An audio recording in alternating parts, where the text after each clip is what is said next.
Assalamualaikum, semangat pagi semua. Apakah kalian pernah terpikir siapa sosok di balik layar yang menjaga dompet negara kita tetap aman di tengah badai ekonomi dunia?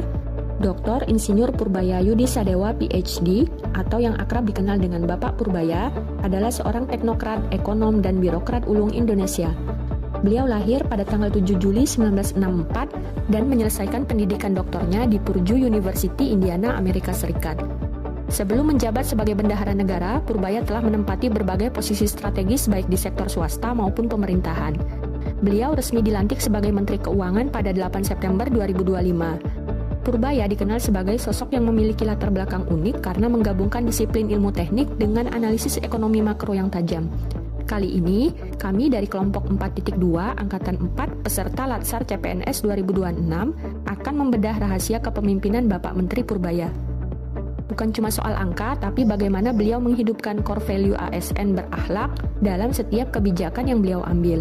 Mari kita lihat bagaimana nilai-nilai ini bekerja. Berorientasi pelayanan dan akuntabel.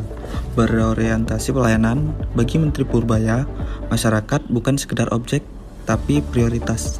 Beliau selalu menekankan pelayanan yang ramah dan solutif, memastikan setiap keluhan soal pajak atau anggaran dijawab dengan aksi nyata, bukan sekedar janji birokrasi. Lalu, soal akuntabilitas, menjadi bendahara negara itu tanggung jawab yang berat. Beliau sangat disiplin menjaga integritas, walaupun ada kadang sedikit candaan, tapi setiap rupiah negara dikelola secara transparan dan efisien.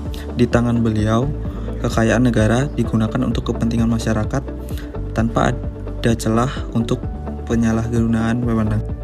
Seperti yang kita semua ketahui, dunia ekonomi itu sangatlah dinamis, dan Menteri Purbaya tahu betul akan hal tersebut. Beliau tidak pernah berhenti belajar untuk menjawab tantangan global. Beliau dikenal sebagai seorang ekonom dan juga insinyur dengan latar belakang akademik kuat, serta pengalaman panjang di pemerintahan dan sektor keuangan. Dengan kombinasi akademik, pengalaman birokrasi, dan juga kepemimpinan di sektor keuangan, Pak Purbaya dapat dikatakan memiliki kompetensi yang solid untuk mengelola kebijakan fiskal Indonesia.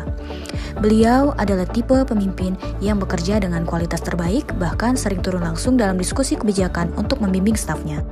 Di balik ketegasan Menteri Purbaya, ada jiwa yang harmonis. Beliau menghargai rekan kerjanya dan menciptakan suasana kondusif. Beliau juga membangun hubungan yang harmonis dan komunikatif dengan masyarakat melalui inisiatif seperti layanan pengaduan lapor Pak Purbaya. Satu hal yang tak perlu diragukan adalah loyalitas. Dedikasi beliau untuk NKRI sangatlah besar. Dalam berbagai kesempatan, Pak Purbaya menegaskan loyalitasnya yang tegak lurus kepada Presiden dan negara. Loyalitas beliau diwujudkan dalam menjaga marwah kedaulatan fiskal, seperti berkomitmen menjaga defisit anggaran di bawah 3% sesuai aturan undang-undang demi stabilitas jangka panjang negara. Zaman berubah, dan Menteri Purbaya adalah motor perubahan yang adaptif.